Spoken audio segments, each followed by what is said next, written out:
everyone, so welcome back. This is the platform of SV Smart Hybrid Competitive Schooling System. बच्चे आज हम लोग NCERT का paragraph number 28 देखेंगे। 27 में पैराग्राफ 27 जो था उसमें हमने पार्ट 4 डिस्कस किया था और इस चैप्टर 8 के पार्ट 5 में हम NCERT का पैराग्राफ नंबर 28 डिस्कस करेंगे, राइट। बच्चे हम पहले भी प्रोकैरियोटिक सेल पढ़ते आ रहे हैं और उसके फर्दर आगे कुछ टॉपिक्स उसके रिलेट करने वाले डिस्कस करेंगे। जैसे बैक्टीरियल सेल्स में भी मोटाइल, बैक्टीरियल सेल मोबाइल हो सकता है या तो नॉन मोबाइल हो सकता है। बैक्टीरियल सेल की दो प्रॉपर्टीज़ हैं, या तो वो मोटाइल मूवेबल होगा या तो इमूवेबल होगा। अगर वो मोटाइल है they have thin filamentous extension from their cell wall. अगर वो मोटाइल होगा तो उसकी बॉडी की सरफेस पे क्या होगी, एक थिन फिलामेंटस स्ट्रक्चर होगी, ऐसी जैसी एक थिन फिलामेंटस स्ट्रक्चर जो सराउंड किससे कर जाएगी, सेल वॉल से सराउंड कर जाएगी, ठीक है, जिसको हम क्या बोलते हैं बच्चे, फ्लैजला कहते हैं। Bacteria show a range in number and arrangement of flagella. Bacteria के सरफेस पे एक तो नंबर फ्लैजला का और फ्लैजला की अरेंजमेंट जो होती है वो डिफरेंट होती है। बैक्टीरिया दो प्रॉपर्टी शो करता है अपने सरफेस पे, एक तो फ्लैजला का अरेंजमेंट और दूसरा फ्लैजला का नंबर, राइट। देखो जैसे हम लोग इसको यहाँ पे देखते हैं, यहाँ पे हम लोग देख लेते हैं फ्लैजला की अरेंजमेंट। अगर बैक्टीरिया के सरफेस पे एक फ्लैजला है तो उसको हम मोनोट्राइकस बोलेंगे। अगर एक ही साइड पे बहुत फ्लैजला है या एक साइड पे एक और दूसरी साइड पे भी एक, उसको बाइट्राइकस, उसको क्या बोलेंगे, बाइट्राइकस बैक्टीरिया बोलेंगे या फ्लैजला बोल सकते हो। और एम्फीट्राइकस फ्लैजला क्या होगा, अगर एक साइड भी उतनी है और दूसरी साइड भी उतनी। अगर बैक्टीरिया की कंप्लीट बॉडी पे हर साइड फ्लैजला प्रेजेंट है तो उसको हम पॉलीट्राइकस बैक्टीरिया बोलेंगे, राइट। मोनोट्राइकस, बाइट्राइकस, एम्फीट्राइकस एंड पॉलीट्राइकस आपको कैसे समझ आया, नंबर और अरेंजमेंट ऑफ फ्लैजला के बेस पे हम इसकी नेमिंग करते हैं, ठीक है बेटा। तो अगर आपको अब नेक्स्ट पैराग्राफ देखना, इसी में आप लोग देखना ज़रा, bacterium flagella is composed of 3 part. तो जो बैक्टीरिया का फ्लैजला है उसको हम 3 पार्ट में डिवाइड करते हैं। लाइक जैसे ये आ गया, एक आ गया हमारे पास फिलामेंट, एक आ गया हुक और एक आ गया बेसल बॉडी। तो बच्चे फिलामेंट जो होता है, ये फिलामेंट एक थ्रेड लाइक एक्सटेंशन है सेल वॉल की, और जहाँ पे वो अटैच है वो हुक कहलाएगा और जिसमें वो इम्बैड है उसको हम बेसल बॉडी कहलाते हैं। तो हम बोल सकते हैं कि फ्लैजला के 3 कंपोनेंट होते हैं। फ्लैजला के 3 कंपोनेंट हैं, कौन कौन से, फिलामेंट, हुक और basal body. The filament is the longest portion, filament सबसे लंबा होगा इनमें, and extend from the cell surface to the outside. Clear है बच्चे, ठीक है। तो अब इसका अगर आपको क्वेश्चन करना हो तो आप बताएं, eukaryotic flagella, filaments, hook, basal body, है ना। फिलामेंट, हुक और बेसल बॉडी जो है यूकैरियोटिक फ्लैजला में होती है, नहीं होती, ये आपको बताना, ठीक है। Filament is shortest portion, longest portion या शॉर्टेस्ट है। तो फिलामेंट्स हमने क्या बोला है बच्चे कि जो फिलामेंट होता है वो कैसा होता है, is the shortest portion, longest portion extend from the wall of the, ये वाला गलत हो गया। Eukaryotic, eukaryotes flagella, filament, hook and body, flagella होता है but filament, hook and body नहीं होती है। तो करेक्ट आपका कौन सा आता है बच्चे इसमें, करेक्ट आपका कौन सा आएगा, both correct, none of the above. तो आपका करेक्ट कौन सा होगा इसमें, फर्स्ट वाला, लास्ट वाला इनकरेक्ट है, मतलब इसमें कोई भी आपको करेक्ट नहीं मिलेगा, तो डी पार्ट इसका राइट आंसर आ जाएगा, ठीक है। तो पहला पैराग्राफ हमने समझ लिया है, सेकंड पैराग्राफ हमने रीड कर लिया है। अब सेकंड पैराग्राफ के अकॉर्डिंग हम थोड़ा सा डायग्राम को डिस्कस करते हैं। देखो ये हमारे पास बैक्टीरियल सेल है जिसकी 2 मेम्ब्रेन है, एक सेल मेम्ब्रेन और एक सेल वॉल। हम बोल रहे हैं बच्चे यहाँ पर एक तो फ्लैजला प्रेजेंट है, एक फिमरे प्रेजेंट है और एक पिलाइज प्रेजेंट। तो पिलाइज का नंबर कम होता है और ये भी लॉन्ग होती है, फ्लैजला का नंबर ज़्यादा होता है, ये भी लॉन्ग होते हैं, और जो फिमरे होती हैं बच्चे ये शॉर्ट होती हैं और छोटी होती हैं, इनका नंबर ज़्यादा होता है, मोर इन नंबर। तो आपने याद रखना बच्चे, जो पिलाई होती हैं ये बैक्टीरियल कंजुगेशन में हेल्प करती हैं, न्यूक्लियाइड को एक बैक्टीरिया से दूसरे बैक्टीरिया में ट्रांसफ़र करने में। फ्लैजला लोकोमोशन में हेल्प करती है, और जो फिमरे आपकी होती है ये बैक्टीरिया को अटैचमेंट में हेल्प करती है ना, किसी रॉक या किसी स्टीम वाटर में अटैच होने में हेल्प करती है फिमरे, शॉर्ट होती है। ऑल 3 फ्लैजला, पिलाइज और fimbriae located on the cell surface. इसमें से पिलाई और फिमरे जो होते हैं ये रोल प्ले नहीं करते हैं लोकेशन में। लोकोमोशन कौन करवाता है बच्चे? सिर्फ और सिर्फ फ्लैजिला करवाता है। पिलाइज किस में हेल्प करेगा? बैक्टीरियल कंजुगेशन में, फ्लैजिला लोकोमोशन में, फिमरे अटैचमेंट में। ठीक है, तो अब इसका क्वेश्चन करो। Pili and fimbriae are the surface structure but also flagella, not नहीं आएगा, गलत हो गया। पिलाई फिमरे लोकोमोटरी स्ट्रक्चर्स, नहीं बच्चे, ये इन्वॉल्व नहीं होते हैं लोकोमोशंस में। ठीक, नॉट इन्वॉल्व लोकोमोटरी स्ट्रक्चर। पिलाई elongated tubular structure, non protein, नहीं बच्चे, ये किससे होते हैं? पिलाइज प्रोटीन से बने होते हैं। यहाँ पे देखो आप लोग, बिसाइड फ्लैजिला, फ्लैजिला को छोड़ के pili and fimbriae are also surface structure of the bacteria but do not play in role in motility, but do not play a role in motility. ठीक है, फिमरे और पिलाई जो होती है फ्लैजिला को छोड़ के, ये मोटिलिटी होती है, मूवमेंट में कोई रोल प्ले नहीं करती। The pili are the elongated tubular structure made up of special proteins. ठीक है, तो यहाँ तक हम लोगों ने ये पैराग्राफ कर लिए। पैराग्राफ 31 में हम देखते हैं कि जो फिमरे होता है बच्चे, एक स्मॉल ब्रिस्टल लाइक स्ट्रक्चर होता है। फिमरे कैसा है? Small Bristol like structure. Bristol आप किसको बोल सकते हैं? जैसे ब्रश के कांटे जैसे नहीं होते, उसको ब्रिस्टल बोलते हैं। वो सेल के सरफेस पे जो फिमरे होती हैं वो कैसी ब्रश की तरह होती हैं, है ना। Sprouting out of the cell, cell की मेम्ब्रेन से ऐसे बाहर के लिए निकली हुई होंगी। ठीक है, in some bacteria they are known to help attach the bacteria to rock, है ना। तो ये बोल रहा है कि ये जो फिमरे होती हैं ये बैक्टीरिया को रॉक के साथ अटैच करने में हेल्प करती हैं, क्योंकि ये बैक्टीरियल सरफेस से बाहर निकली होती हैं और ये बैक्टीरिया को रॉक और वाटर में अटैच होने में हेल्प करती है। And also to host tissue, ठीक है, ऑल्सो होस्ट टू टिश्यू, दूसरा क्या करेंगे? अपने ऊपर टिश्यू को चिपका लेंगे। ठीक है, तो इसका राइट आंसर क्या होगा? लॉन्ग, लॉन्ग नहीं आएगा, short bristles. Attach bacteria to host but not rock, rock पे भी होगा, दोनों गलत। नॉन लोकोमोटरी, ये भी गलत। ठीक है, फिमरे जो होती है नॉन लोकोमोटरी होती है, सी इज़ द राइट आंसर। ये अटैचमेंट प्रोवाइड करती है, लोकोमोशन नहीं करती। अब हम लोग पैराग्राफ नंबर 32 पे चलते हैं, राइबोसोम्स एंड इंक्लूजन बॉडी। ठीक है, अपनी अपनी एनसीईआरटी पे देखते रहिए बच्चे। Ribosomes and inclusion body, inclusion body मैंने पैराग्राफ नंबर 21 में आपको पढ़ाया है, देख लो वहाँ पे, फिर भी अभी आगे हम पढ़ेंगे। बोल रहा है कि in prokaryotes ribosomes are associated with plasma membrane. Prokaryotic cell के केस में जो राइबोसोम्स होते हैं वो किस में होंगे? सेल मेम्ब्रेन या प्लाज्मा मेम्ब्रेन से एसोसिएट होंगे of the cell. They are about, size देखो 50 नैनोमीटर से 20 नैनोमीटर होगा और 2 सब यूनिट से बने होंगे। प्रोक्रियोटिक राइबोसोम्स के जो 2 सब यूनिट हैं, एक 50S और एक 30S units, which when present together form prokaryotic ribosome, दोनों मिलके क्या बनाएंगे? प्रोक्रियोटिक राइबोसोमल यूनिट बनाएंगे। ठीक है, तो इसको देख के हम लोग डायग्राम पे आते हैं। ये जैसे सेल वॉल है और ये सेल मेम्ब्रेन, सेल मेम्ब्रेन और सेल वॉल।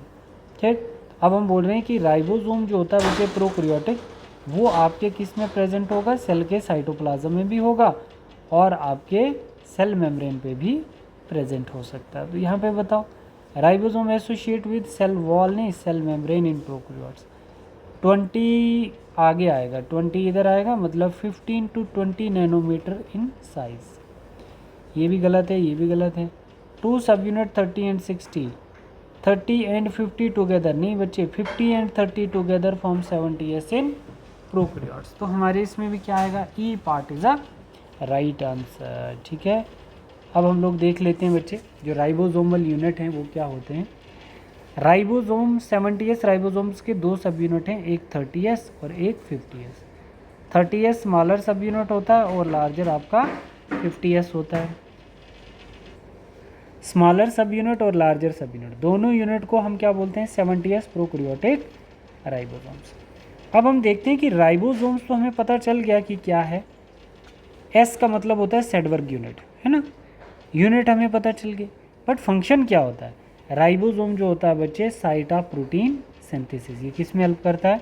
प्रोटीन सिंथेसिस में। अब देखो, several ribosome may attach to the single mRNA, तो पहले आपको देखना पड़ेगा बच्चे यहाँ पे DNA से क्या बनता है? RNA। RNA की कितनी टाइप्स हैं? 3। ठीक है, तो यहाँ पर जो मैसेज कैरी करता है डीएनए से वो कौन कैरी करता है, एमआरएनए कैरी करता है। ठीक है, तो डीएनए से क्या बनेगा, एमआरएनए बनेगा। एमआरएनए से क्या बनेगी, प्रोटीन बनेगी। तो प्रोटीन बनाने के लिए किसका मेन रोल है, राइबोसोम का रोल है। तो यहाँ पर राइबोसोम हेल्प करता है कि आरएनए की इंफॉर्मेशन को ट्रांसलेट करना प्रोटीन में, तो उसी को हम लोग क्या बोलते हैं, प्रोटीन सिंथेसिस बोलते हैं। तो बच्चे जनरली डीएनए के ऊपर जो इन्फॉर्मेशन होगी वो कॉपी होगी आरएनए के ऊपर, उसको हम बोलते हैं ट्रांसक्रिप्शन। और आरएनए की इन्फॉर्मेशन को, मतलब किसने डीएनए की इन्फॉर्मेशन को कॉपी किया, एमआरएनए ने, और इसको बोलते हैं ट्रांसक्रिप्शन। और एमआरएनए की इन्फॉर्मेशन को प्रोटीन में जो कन्वर्ट करेगा तो वो होगा राइबोसोम, और उस प्रोसेस को बोलते हैं ट्रांसलेशन। ये पूरा प्रोसेस सेंट्रल डॉगमा है। ठीक है बेटा, अब देखो ये मेरा एमआरएनए जो डीएनए से इन्फॉर्मेशन कैरी करता है, और ये क्या है आपके, ये लार्जर और स्मॉलर सब यूनिट है, तो दोनों मिला के 70S राइबोसोम बन गया। ठीक है, तो अब यहाँ पर हम बोल रहे हैं कि एमआरएनए के ऊपर बहुत सारे राइबोसोमल यूनिट प्रेजेंट हैं, तो इन्हीं को हम क्या बोलते हैं बच्चे, पॉलीराइबोसोम्स या पॉलीजोम। ठीक है बेटा, तो हमने क्या किया है, ये 70S प्रोकैरियोटिक राइबोसोम्स एमआरएनए के ऊपर रखा। बहुत सारे राइबोसोम है एमआरएनए के ऊपर, तो ये एमआरएनए के ऊपर क्या करेंगे बच्चे, एमआरएनए के ऊपर क्या करेंगे, राइबोसोम क्या करेंगे, इन्फॉर्मेशन किस में कन्वर्ट करेंगे, प्रोटीन में कन्वर्ट। मतलब इस एमआरएनए के ऊपर ये राइबोसोम क्या करेंगे, प्रोटीन बनाएंगे, उसको हम प्रोटीन सिंथेसिस कहते हैं। ठीक है, तो देखो बच्चे यहाँ पे क्या बोल रहा है, several ribosomes may attach to single mRNA and form chain called polyribosome. The ribosome of the polysome translate the mRNA into, जो इन्फॉर्मेशन डीएनए की एमआरएनए ने अपने ऊपर लाई थी, अब राइबोसोम उस इन्फॉर्मेशन को एमआरएनए से प्रोटीन में कन्वर्ट कर रहा है, और वो प्रोटीन फिर क्या करता है बच्चे, आगे कैरेक्टर एक्सप्रेस करता है। ठीक है, तो अब इसमें आपको अगर क्वेश्चन करना हो तो क्या क्वेश्चन बनाओगे, ribosome is a site of lipid synthesis, गलत हो गया, protein synthesis. Several mRNA attach to single ribosome called polyribosome. ठीक है बच्चे, several mRNA attach to single ribosome, ऐसा नहीं है बच्चे, उल्टा बोल रहा है ये, several ribosome may attach to the single mRNA, several mRNA, ये गलत हो गया बच्चे। और the ribosomes of the polysome translate rRNA into protein, the ribosome of polysome translate rRNA into proteins, ये ठीक है बच्चे। ठीक है, तो सी पार्ट इसका राइट बनता है।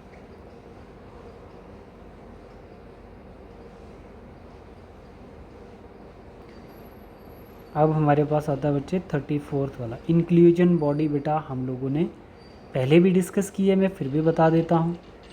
रिजर्व मटेरियल है प्रोकैरियोटिक सेल के अंदर, स्टोर क्या करता है, स्टोर करता है साइटोप्लाज्म में इंक्लूजन बॉडी को। मतलब ये जो इंक्लूजन बॉडी है ये सेल के साइटोप्लाज्म में आपको मिलेगी। These are not found by any membrane system. ठीक है, इसमें कोई भी मेम्ब्रेन प्रेजेंट नहीं हुआ, and live free in the cytoplasm. Phosphate granules की फॉर्म में फॉस्फेट स्टोर होता है, साइनोफेशियन ग्रेन्यूल्स की फॉर्म में प्रोटीन स्टोर होता है, एंड ग्लाइकोजन ग्रेन्यूल जो होता है वो ग्लाइकोजन को स्टोर करेगा। दूसरा, गैस वैक्यूल इसमें प्रेजेंट होते हैं बच्चे। गैस वैक्यूल प्रोकैरियोटिक सेल में, मतलब blue green alga, purple bacteria, green sulphur, photosynthetic bacteria, इनके अंदर क्या होगा, गैस वैक्यूल, जो क्या करता है बच्चे, गैस स्टोर करेगा, प्रोटीन, कैविटी, इसके अंदर कोई मेम्ब्रेन प्रेजेंट नहीं होती है बच्चे। ठीक है, ठीक है, तो ये जो गैस वैक्यूल होता है इनके अंदर ये इनको अपथ्रस्ट प्रोवाइड करता है, जिसको हम बियॉन्सी कहते हैं। ठीक है, ठीक है, तो आप इसका आंसर कर सकते हो। The correct statement of reserve material in cytoplasm of eukaryotes, prokaryota है, मेम्ब्रेन नहीं है जी। Gas vacuole present in blue green alga only, बाकियों में भी तो है बच्चे, ग्रीन, पर्पल। ग्लाइकोजन जो है बेटा, granules, phosphate granules, cyanophycean granule in eukaryote, prokaryote, तो none of these, E part is a right answer. ठीक है बेटा, अब देखो 35 पैराग्राफ। 35 पैराग्राफ में हम लोग क्या पढ़ते हैं बच्चे, प्रोकैरियोटिक सेल हमारा कंप्लीट हो गया। अब हम लोग देखेंगे यूकैरियोटिक सेल। तो यूकैरियोटिक सेल में क्या, जैसे प्रोकैरियोटिक सेल में हम बैक्टीरियल सेल, माइकोप्लाज्मा, पीपीएल और ब्लू ग्रीन एल्गा, हम ऐसे बोलते हैं, ये रिप्रेजेंट करते हैं प्रोकैरियोटिक सेल को। बट यूकैरियोटिक सेल में प्रोटिस्ट आ गया, प्लांट सेल आ गया, एनिमल सेल आ गया और फंजाई आ गया। ठीक है, ऑलमोस्ट सभी आ गए। तो प्रोटिस्ट में कौन कौन बच्चे, एमीबा और पैरामीशियम आए। Eukaryote cell there is an extensive compartmentalization of the cytoplasm through the presence of membrane bound organelles. ठीक है बच्चे, तो बोल रहा है कि यूकैरियोटिक सेल के अंदर सेल ऑर्गेनेलीज की एक प्रॉपर कंपार्टमेंटलाइजेशन होती है। ठीक है, अब ये कंपार्टमेंटलाइजेशन क्या होता है बच्चे? बच्चे यूकैरियोटिक सेल में बहुत चीज़ें डिफरेंट हैं प्रोकैरियोट के रिस्पेक्ट में। जैसे यूकैरियोटिक सेल में आपके प्रोटिस्ट आ गए, प्लांट्स आ गए, एनिमल्स आ गए, फंजाई आ गए, है ना। प्रोकैरियोटिक सेल के 4 सेल को छोड़ के बाकी सभी आपके यूकैरियोट्स में ही आते हैं। ठीक है, बता रहा है कि यूकैरियोटिक सेल में एक्सटेंसिव कंपार्टमेंटलाइजेशन होती है साइटोप्लाज्म में through the presence of membrane bounded organelles. कैसे? देखो, अब जैसे हम यहाँ पे बात कर रहे हैं कि यूकैरियोटिक सेल में प्रॉपर मेम्ब्रेन बाउंडेड ऑर्गेनेलीज होते हैं। जैसे न्यूक्लियस आ गया बच्चे, है ना। जैसे हमारे पास न्यूक्लियस है तो न्यूक्लियस के बाहर न्यूक्लियर मेम्ब्रेन होगी। रफ एंडोप्लाज्मिक रेटिकुलम है, जिसको जो टाइप है एंडोप्लाज्मिक रेटिकुलम की, उसके बाहर भी मेम्ब्रेन बाउंडेड ऑर्गेनेलीज होगा। गोल्गी बॉडी का एक अलग मेम्ब्रेन होगा, लाइजोसोम की मेम्ब्रेन अपनी होगी। तो मतलब सेल के साइटोप्लाज्म में, ये साइटोप्लाज्म है, तो सेल का साइटोप्लाज्म जो होता है वो डिवाइड होता है किसमें? चैम्बर में। क्यों डिवाइड होता है? क्योंकि उनकी अपनी अपनी मेम्ब्रेन होती है। तो ऐसा आपको किस में नहीं दिखेगा? एज सच आपको प्रोकैरियोट्स में नहीं देखने को मिलेगा। ठीक है बेटा, तो हमने यहाँ पर देखा था कि compartmentalisation of cytoplasm in prokaryote या यूकैरियोट, यूकैरियोट में होगी, प्रोकैरियोट में एब्सेंट होती है, स्कैटर्ड मैनर में होते हैं। Because prokaryotic cell membrane bounded organelles are absent. Prokaryotic cell में मेम्ब्रेन बाउंडेड ऑर्गेनेलीज जो होते हैं वो एब्सेंट होते हैं। No membrane no compartment, right. अब इसका क्वेश्चन करते हैं, देखो, अब इसका हम क्वेश्चन करते हैं, देखो। Correct statement, eukaryote include protist, plant, animal only, fungi भी आएगा बच्चे, गलत हो गया। Extensive compartmentalisation is absent in eukaryotes, गलत हो गया बच्चे। यूकैरियोट में एक्सटेंसिव कंपार्टमेंटलाइजेशन क्या होती है? प्रेजेंट होती है। Extensive compartmentalisation is present in eukaryote because membrane bounded organelles is present. देखो, extensive compartmentalisation is present in eukaryotes because membrane bounded organelles are present. तो यहाँ पर आपने ध्यान देना है कि ये वाला पॉइंट जो है हमारा ठीक है, बट डी वाला extensive compartmentalisation is present in prokaryote, ये गलत है। C part is a right answer. तो ठीक है बच्चे, हमारे 35 पैराग्राफ तक कंप्लीट हो गया है और अब हम लोग 36 से स्टार्ट करेंगे नेक्स्ट वीडियो में और नेक्स्ट क्लास में। Thank you very much.